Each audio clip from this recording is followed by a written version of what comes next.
Once declared the best food for the future by the World Health Organization, this blue-green algae is a protein that's a rich antioxidant, and it may support and maintain your immune function. Spirulina is a dried supplement made from two species of blue-green algae. The algae grows in warm, freshwater lakes. Locals traditionally harvested the algae and dry it into cakes. Once it's been dried, spirulina contains up to 70% protein. It's a nutrient-rich antioxidant, and it takes less land, water, and energy to produce than staple crops like corn and soy. Farmers use it to enrich their animal feed and to improve the quality of meat that they produce. It pulls huge quantities of carbon dioxide out of the atmosphere, and it may even be used to convert city sewage back into clean water. Spirulina gathered attention as a possible pharmaceutical in the 40s and the 50s. In 1974, the World Health Organization declared it the best food for the future to combat malnutrition, especially in children. Some of the benefits of spirulina. It's a powerful antioxidant. It's high in protein and full of nutrients. It may reduce the risk of heart disease. It may reduce inflammation, especially in allergies, and boost immunity. It may lower blood sugar, and it may possibly prevent fatigue, and also protect the liver, the brain, and the kidneys. When free radicals build up, they disrupt structures, machinery, and even DNA inside our cells. This process is linked to many diseases, including cancer, Alzheimer's disease, Parkinson's disease, and arthritis. The most robust benefit of spirulina is probably its antioxidant effect. Multiple cell, animal, and human studies have demonstrated its ability to reduce oxidative stress. Furthermore, spirulina contains diverse active compounds with antioxidant activity. It may contribute to whole body health, and when combined with diet and lifestyle choices, delay or prevent the onset of many diseases. A review of 12 human clinical studies suggested that spirulina may protect the heart not only through its antioxidant properties, but also by lowering cholesterol, triglycerides, and blood pressure. Multiple clinical studies have revealed that spirulina lowers blood pressure, in particular the diastolic blood pressure, the lower of the two numbers, measured when the heart is resting between beats. It significantly decreased it in people who were taking spirulina supplements.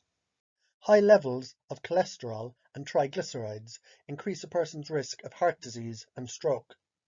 In animal and human studies, spirulina decreased total cholesterol, LDL or bad cholesterol, and triglycerides in the blood. These markers may increase as we age. Spirulina, therefore, may have key benefits in elderly people or in those who are prone to high levels. Inflammation, like oxidative stress, is linked to many different conditions.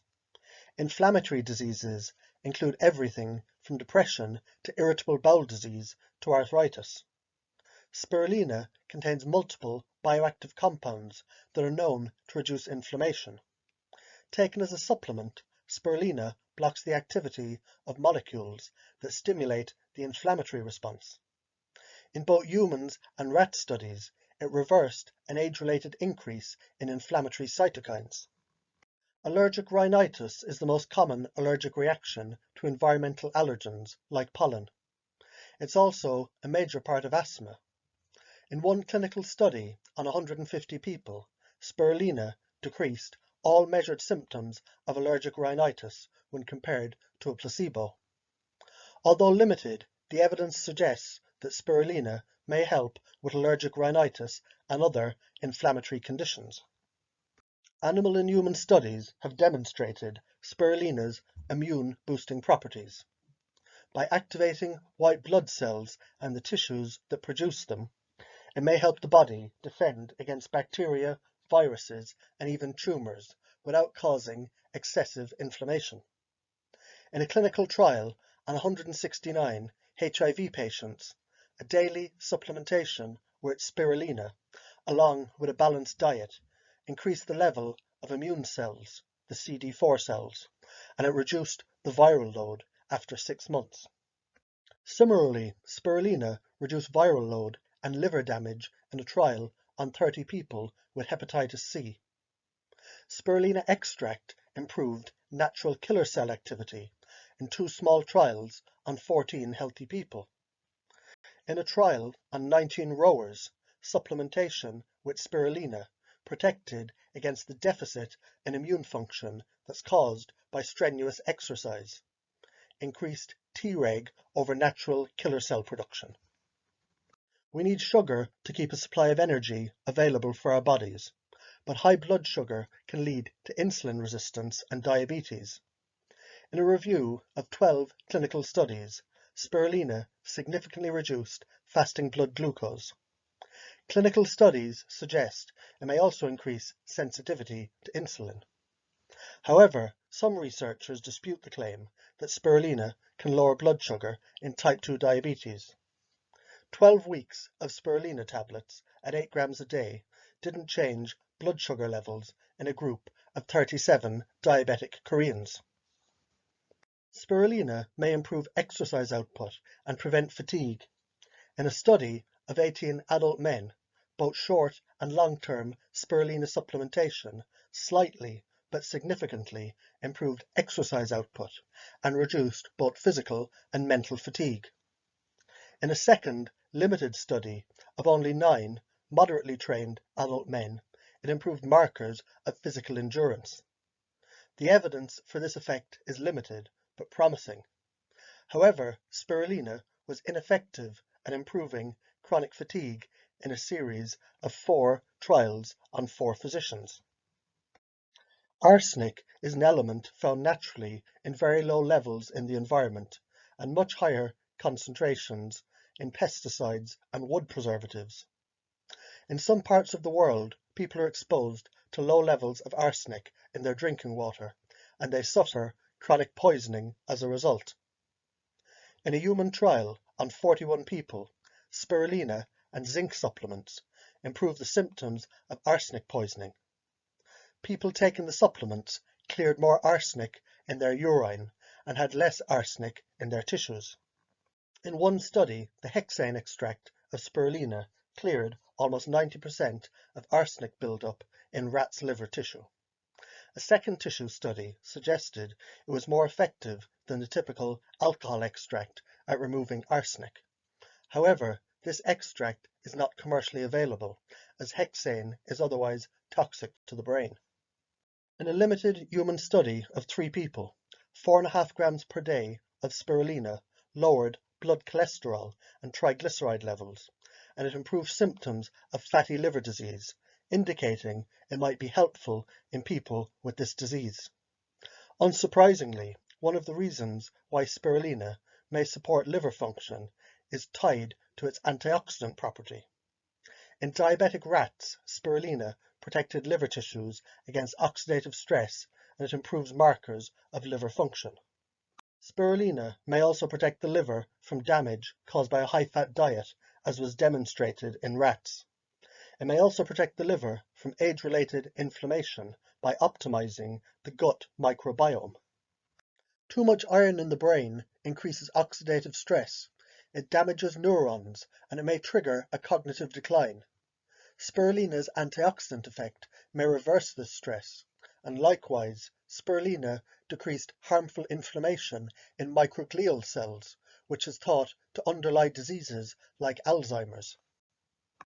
In one cell-based study, an extract of spirulina prevented neuron death by increasing signaling pathways involved in brain-derived neurotrophic factor and CREB. Both of these protect neurons from damage, and they maintain brain function and flexibility during stress. In rats with Parkinson's disease, spirulina decreased cell death of neurons that produce and release dopamine. Researchers have yet to investigate spirulina's effect in people with Parkinson's disease. However, there's a significant interest in studying the ingredient phycocyaninobilin in Parkinson's and Alzheimer's disease. Many commonly used drugs are excreted by the kidneys, and this work taxes the kidneys and exposes them to damage. Similarly, in people with diabetes, the kidneys struggle under an increased oxidative load. Spirulina's antioxidant properties prevent the oxidative stress in the kidneys. In animals, spirulina supports the kidneys while they process medication and filter toxins out of the blood. Oral leukoplakia is a white patch on the mouth lining that cannot be rubbed off. The condition is more frequent among tobacco smokers or chewers and is associated with an increased incidence of mouth cancer. Spirulina resolved oral leukoplakia in 45% of cases in a clinical trial on 87 tobacco chewers, suggesting that it has potential to prevent mouth cancer. Spirulina activates natural killer cells, which may improve your body's immune response to tumors. Spirulina may also block tumor development more directly. In one study, rats were dosed with a carcinogenic toxin and either supplemented with spirulina or not. 20% of the rats that were given spirulina developed tumors when compared to 80% of the control group. In multiple cell and animal studies, spirulina slowed or reversed tumor growth. Furthermore, in a cell study, spirulina was a stronger antioxidant and had more anti-cancer activity than a similar blue-green algae called chlorella. Spirulina supplementation may increase death rate when combined with the chemotherapy drug fluorouracil. This is according to one mouse study. The mechanism of spirulina's anti-cancer effect is still under investigation. It may be subject to drug interactions or only be protective under certain conditions. While nutrition is generally reported based on 100 grams of dried material, most people will never consume that much spirulina at one time, and clinical research reflects this. Most clinical studies investigated doses between 2 and 10 grams per day. While the people who traditionally live near Lake Texcoco and Chad may attest to the safety of much larger quantities of spirulina, modern research has yet to investigate this in human trials. Many of the health benefits of spirulina have only been tested in cell or animal studies also. Spirulina is available in powder, pills, capsules, and liquid extract. Traditionally, it's been eaten as a dried cake. All spirulina supplements are made from the biomass of the whole organism. Spirulina is a cyanobacterium, not a plant. Some supplements marketed as blue-green algae may be spirulina, but they may also be chlorella or clamat. If you're looking specifically for spirulina supplements, make sure to buy a high-quality supplement that only lists spirulina on the label. Spirulina pills and capsules can be swallowed like any other pill or capsule. The powder and the liquid extract can be mixed into drinks, smoothies, yogurt, or other food. Note, spirulina has a strong, off-putting flavor. Clinical studies have used a range of doses to investigate spirulina's effects. People have seen beneficial effects from as little as 400 milligrams per day, though most studies use doses between 2 grams and 10 grams per day. Toxicological studies show that spirulina is very well tolerated. Rats that were fed spirulina as nearly half of their complete diet had no chronic negative effects. As more and more people move away from commercial kibble diets for their dogs, pet owners are looking for nutritious supplements and additives to keep their dogs and cats in top condition. Spirulina is a popular supplement for pets on a homemade raw diet. Only one study has investigated the effects of spirulina on dogs. This study found that spirulina polysaccharides protected the bone marrow from damage caused by chemo and radiotherapy. In one cat study, spirulina increased the activity of immune cells. Because of its excellent safety profile and history of animal feed, spirulina is considered safe for dogs and cats. In a dog's diet, spirulina is used as a source of vitamins, iodine, and trace minerals. It should only be used as a supplement and not as a primary protein source.